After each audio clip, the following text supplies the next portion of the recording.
So we'll be talking about endometrial cancer in this session. So endometrial cancer is actually it's one of the most common malignant tumor of the Western population. Okay, so endometrial cancer is of two types. One is type 1 and type 2. So type 1 is more commonly seen with it has good prognosis. Okay, and type 2 has a bad prognosis. First I'll just speak and then we'll look into the slide. Okay.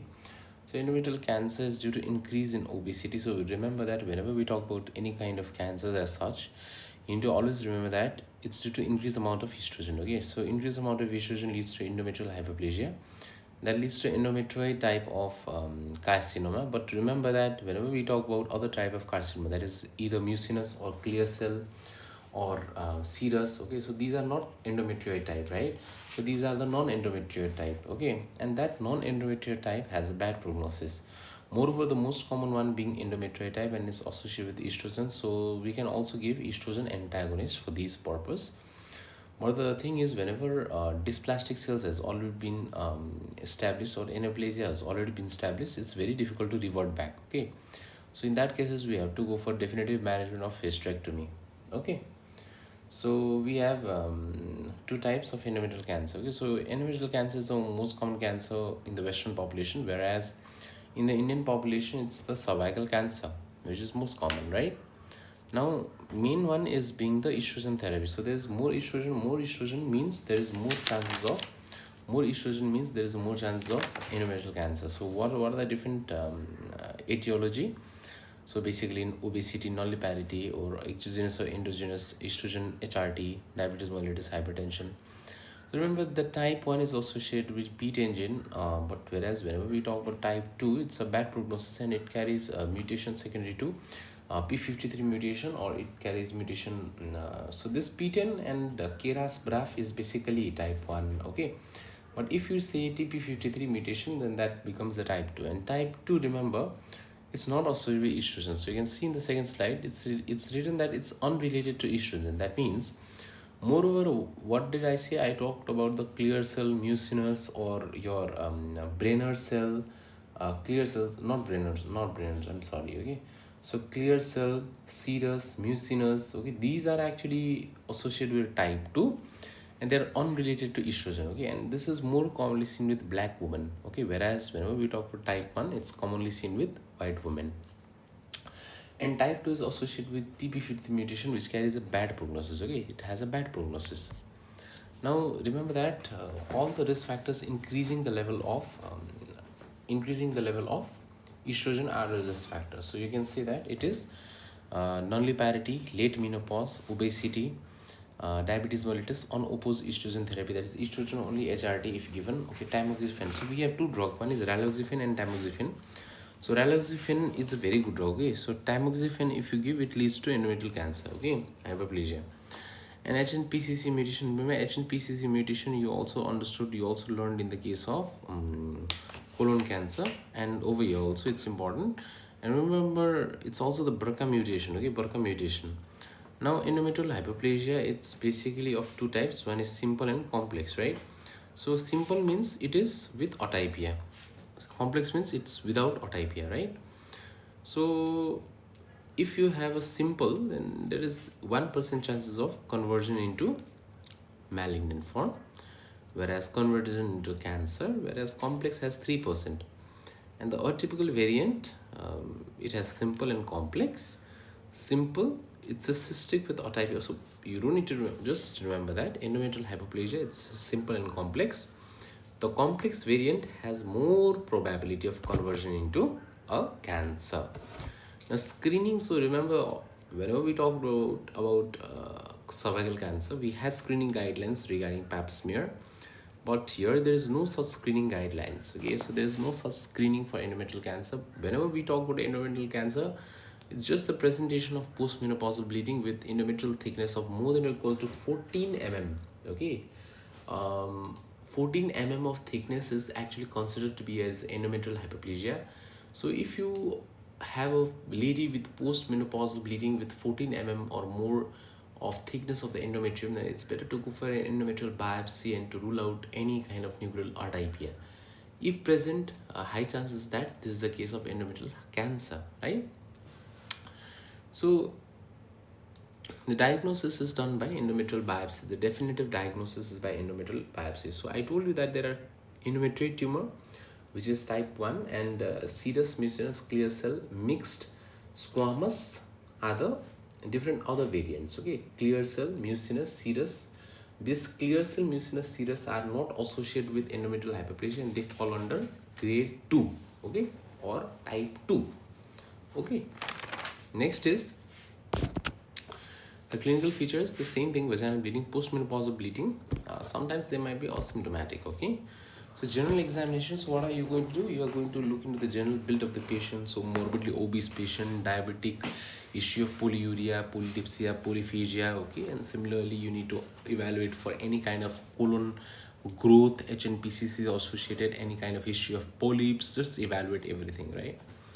Let's look into the breast also, because BRCA mutation can also lead to breast cancer as well as your endometrial cancer. Look for ascites and hepatomegaly.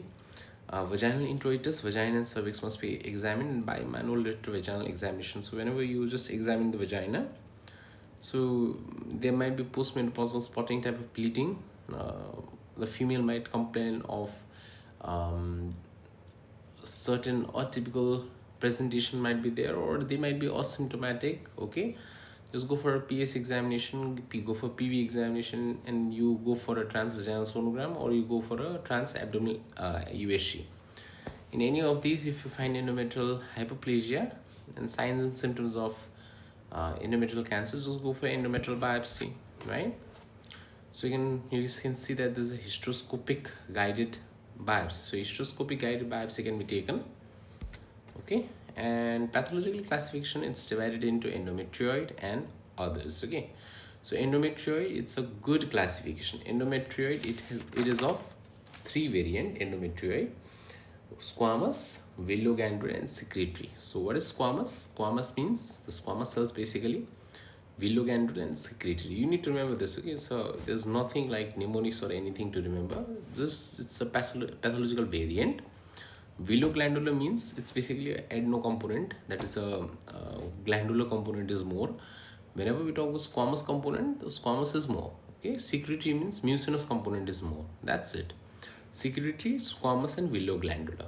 Mucinous, clear cell, squamous, undifferentiated, these all fall under type 2, which is basically p53 mutation that carries bad prognosis, right? Now there is something which is known as the figo staging of tumor. Before this, I would just want to add upon one grading of, okay, I'll write it down over here. So there is one grading, of endometrial cancer. You need to remember this grading. Okay, so there's grade 1. Okay, so there is grade 1, there is grade 2, grade 3. So grade 1 means less than 5%, 6 to 50%, and more than 50%. So you need to remember this grading. Okay, so grading of endometrial cancer: grade 1, grade 2, grade 3. Grade 1, less than 5%, non-squamous, non-morular, solid growth pattern.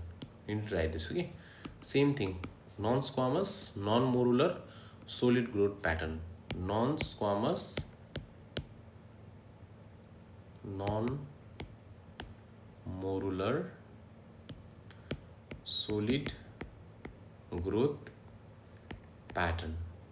Okay, so you need to remember this. So non-squamous, non-morular, solid growth pattern. Endometrial grading, it's 1, 2, 3. Less than 5%, 6 to 50%, and more than 50%. Remember, okay, this is often asked in the exam. Grading of e-cancer: 1, 2, 3. Okay, now the FIGO grading is slightly difficult, but I will make it as simple as possible. Okay, remember, it's divided into 4. 1, 2, 3, 4. Okay, so how do I remember? See, okay, so how do I remember? I don't remember this clinical staging. Okay, so just remember the surgical staging, very, very important. Okay, often asked is the surgical staging. It's very easy to remember. Okay, I'll give you a simple way to remember.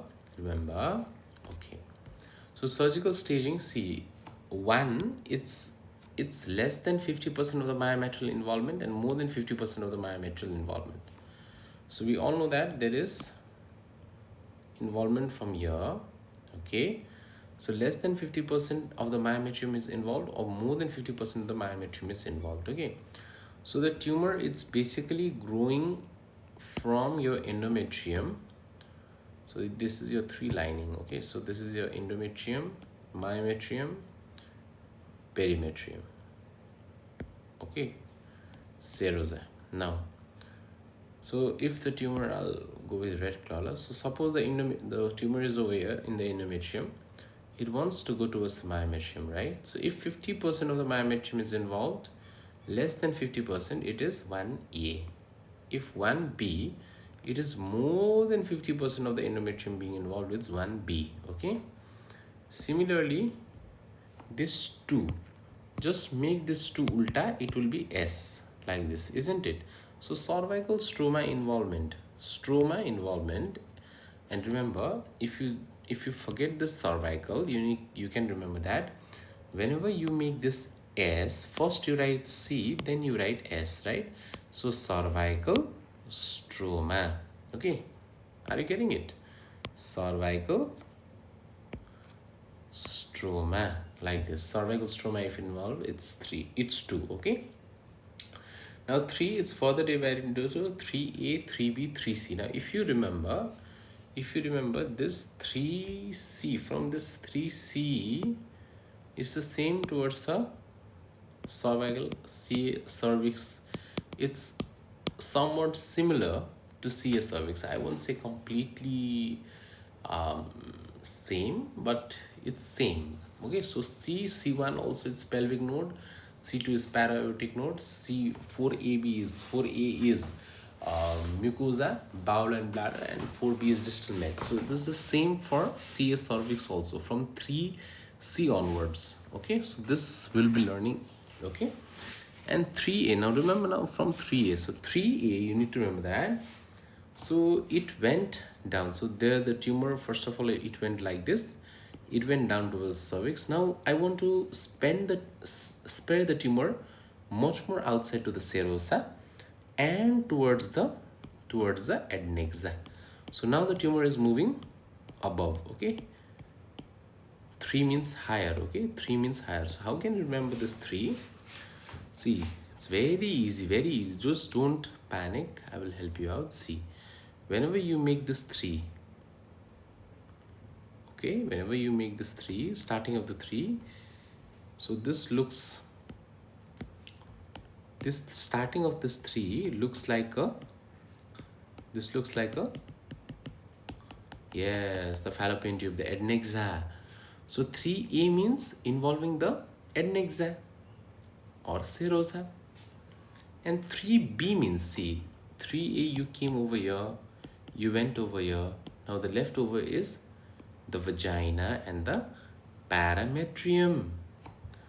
So 3B means you go down towards the vagina and the parametrium. So involvement of the vagina and the parametrial involvement is 3B. Okay, now 3C is further divided into 3C1, 3C2. Stage 4 is divided into 4A and 4B. Simple, right?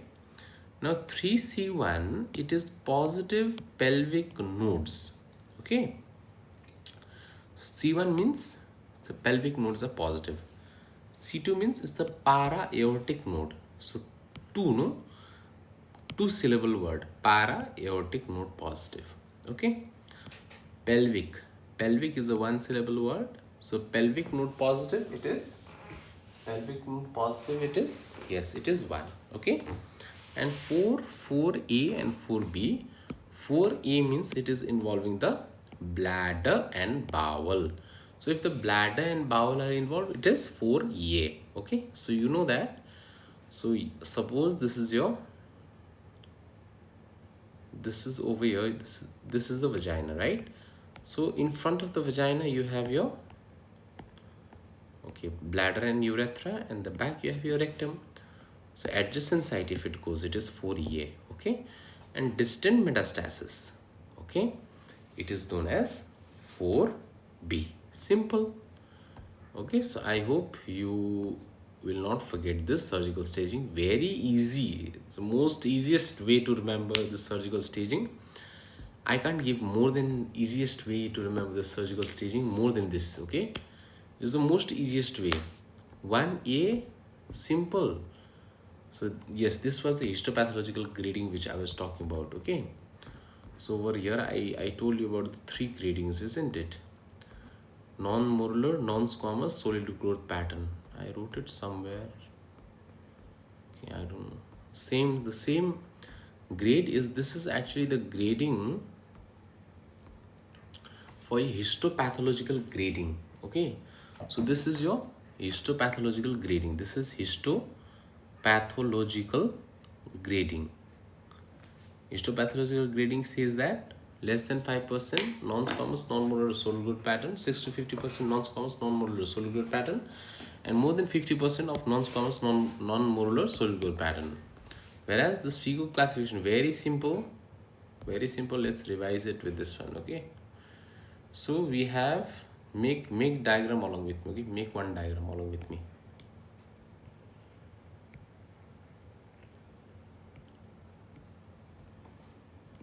Make this diagram along with me. Okay, if you don't make it, if you make more time, you know, there'll be more easiness, more easy to understand.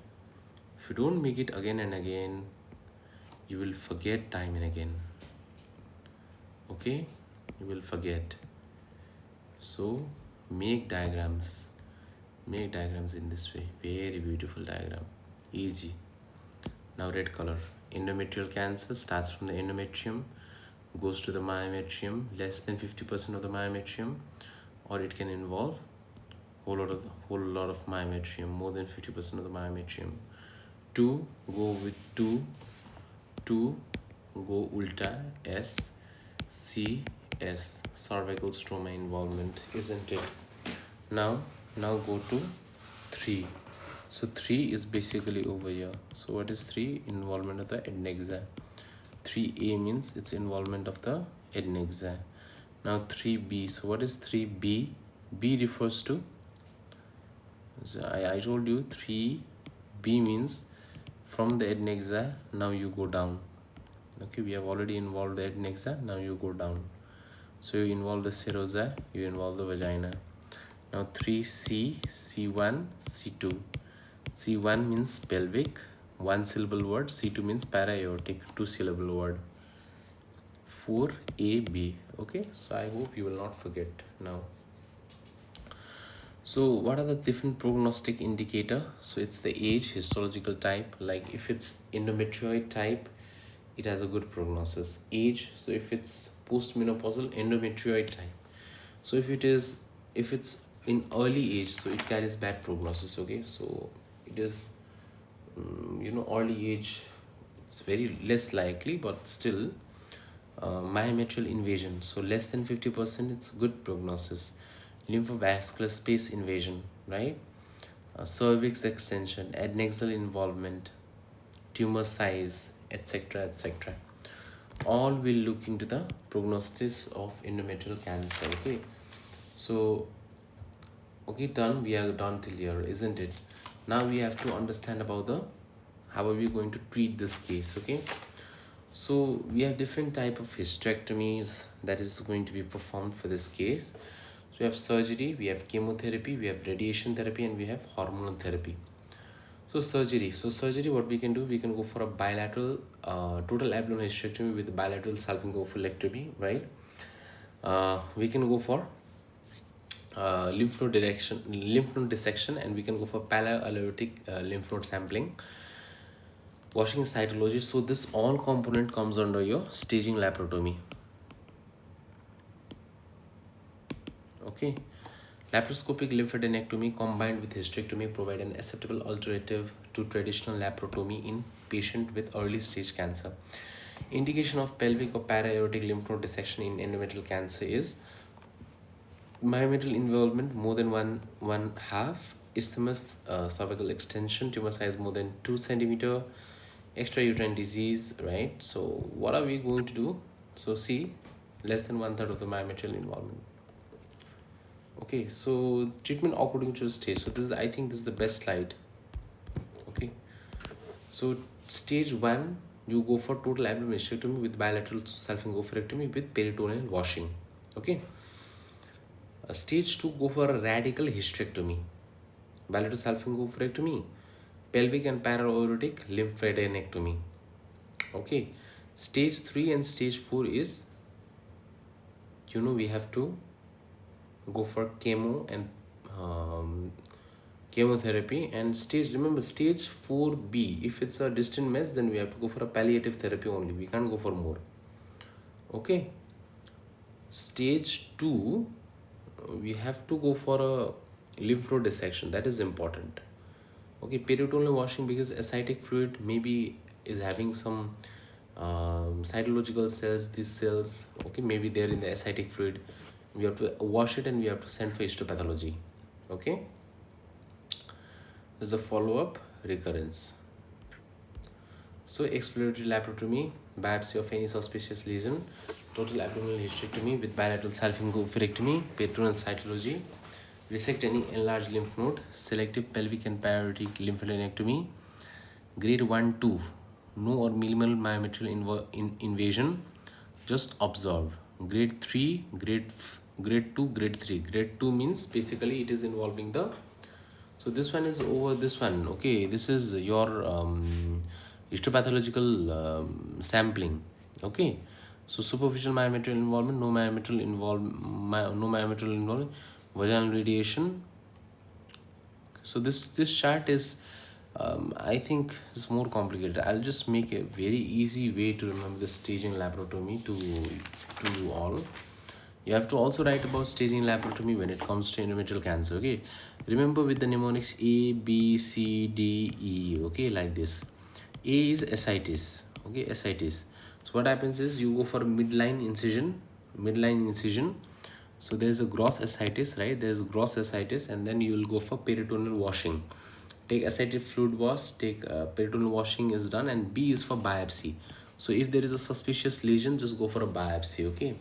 And then C is for like S. Okay, C is like S, because we don't say chemistry as chemistry, we say is chemistry, right? Chemistry. Very C and S very intermingled. So this is C is for surgery, bilateral self-oophorectomy with total abdominal hysterectomy, right? And D is for dissection. So D is for dissection. That is the lymph node dissection must be done. That is pelvic and para-aortic lymph node dissection must be done.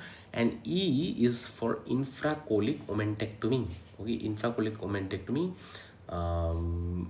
Bilateral peritoneal biopsy must be taken, paracolic gutter and diaphragm. Okay, so it's just infracolic omentectomy, major one being the infracolic omentectomy. So we'll be talking about more about staging laparotomy in the surgical aspect video. It was just remember in a nutshell about endometrial cancer. If it's asked in the examination, you need to write about the 3 gradings, that is less than 5%, 6 to 50%, and more than 50% of non-squamous, non-modular cellular pattern. You need to write about the figo surgical staging. Okay, very easily explained. Okay, and type 1 and type 2 endometrial cancer, biopsy which must be taken, more than 14 mm is diagnostic, and postmenopausal bleeding history is given by the patient, right? So this completes our video on endometrial cancer.